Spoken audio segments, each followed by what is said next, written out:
Good afternoon. Here we are for PAL video number 5, covering the first part of the handbook. Um, Let me take you right to that, give you an indication of what we're looking at. Here's the cover of the handbook, as you possibly know it from downloading it from the PAL website, Candidate Assessment Handbook. And we're going to go right into the table of contents. Here's the part we're going to be looking at today, the introduction. And I'm going to go quickly over the parts that I haven't already covered in the other videos. The handbook is exhaustive. It's 136 pages long. It's a huge and really competent resource. It can be overwhelming at first, which is why I'm doing this particular video for you. I'm going to slowly scroll through task 1, task 2, task 3, and task 4. And then get right to the intro. Basically, the introduction section talks about how the PAL tasks for leaders are aligned with all these other things locally within the state and nationally that give it credence and will give it transferability and other things like that to give it basically substantiate it in the eyes of educators. So it's aligned with the educator licensure and prep program approval regulations. It's aligned with the national performance assessment requirements of the ELCC, and the 4 tasks that comprise the PAL system are aligned with the revised professional standards for administrative leadership, which is part of, I believe, the Department of Education. The requirements for principal licensure candidates. So this just lays out exactly according to what tasks and rubrics candidates are assessed. So this is one really key thing to understand. So candidates are assessed according to the task instructions and rubrics in the Candidate Assessment Handbook for the program year in which the work is submitted. This is really key because it goes by the time period. We are in 2019 to 2020.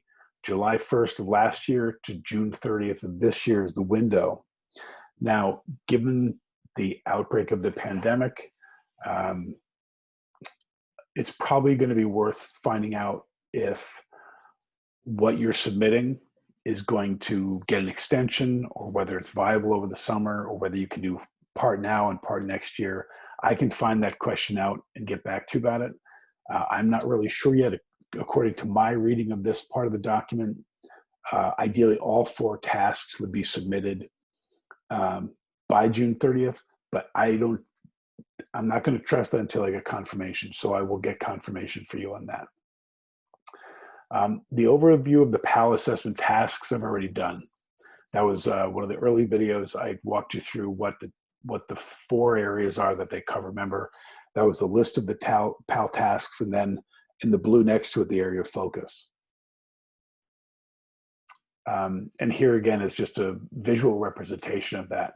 All these 4 factors contribute to high student achievement. So it's identifying an area of student focus.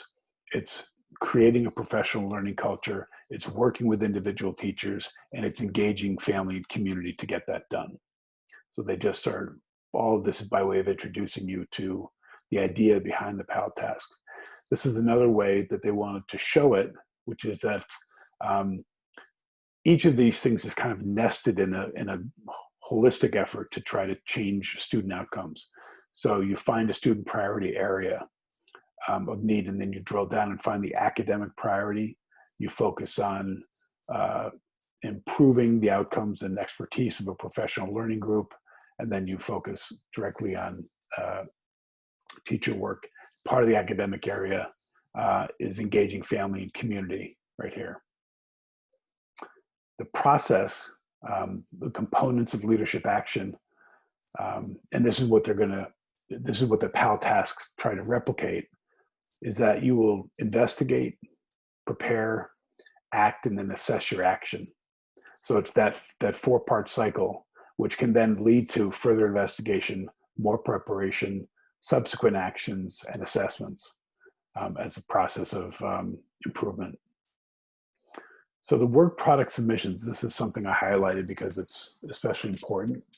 For each task, candidates submit artifacts, supporting documents by category, and a commentary as evidence of planning, implementing, and analyzing leadership practices and engagement of others in improving student learning.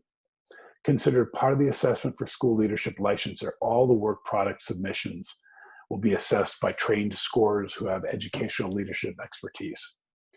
So they're going to want to see not just your products, but all the work that you put into getting to those outcomes. Here, I'm going to try to jump right through the hot link to the PAL evidence charts. Okay, this brings us back to the website where we just were in the last video. And you can see here we are again under resources. Candidates, go to resources, and then evidence charts. Now, I referenced this in the other video. Let's go take a quick look. The evidence charts, there's one for every task, and they're customized specific to each task. This is basically your shopping list for what you need to complete when you want to submit a task through the portal for scoring. So they're going to ask you, do you have Part A, the confidentiality and anonymity document? It's a template provided. There's only one file, and it's acceptable in these formats. Okay, this is where this resource of the handbook and all these other things that they're supplying you really shows its worth, because they give you everything you need to do. You don't need to come up with this list on your own, which I think it ultimately helps you, because it means if you just follow the directions, you're not going to probably let anything fall through the gap. So the evidence chart, this is every piece of evidence you need. You need an artifact number one, priority area and its context. You need artifact number two, the plan for action strategies. It gives you limits on these, okay? The artifact one can be maximum 3 single-space pages, no more than 1,500 words, et cetera, et cetera. They go through the whole thing about what you're going to need and the stipulations with it and how many files and the right type of file. Okay, those are the evidence charts. Okay, remember this is just your work product submissions we're talking about. Those were your evidence charts of everything you're going to need. And then the PAL submission requirements and condition codes. Here they explain to you basically where you can go wrong.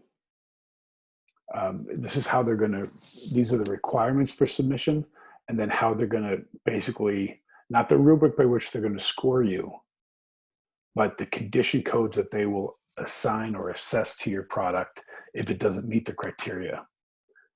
So it's not the score, it's just kind of like a way of indicating to you that it's not complete. For example, your work is not blinded, meaning you haven't removed identifying characteristics of participants, including your own name. It doesn't address a priority area related to student academic performance. That this code applies to all 4 tasks, okay?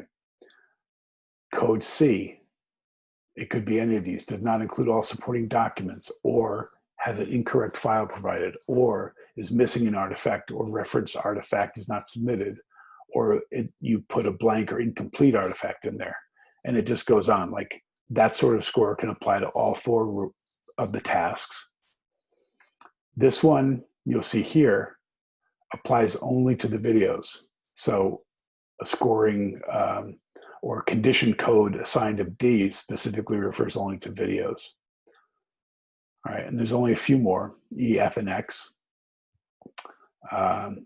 So this is a document that's worth reading over. It's in your resources, PAL submission requirements and condition codes. Just something I want to draw your attention to. So here we are back at the work product submissions. So this is not the rubric. Again, it's just the pieces you need and how they could be coded. If your submission does not meet the submission requirements, a condition code may be applied during the scoring process instead of a numerical score, okay? If a condition code is applied to any indicator or rubric, the entire task will be unscorable. We can cover whether, what does that mean for you if you have a task that's unscorable? We can cover that at a later date. So clarifying the candidate's role in the performance assessment, we've already pretty much done that, okay?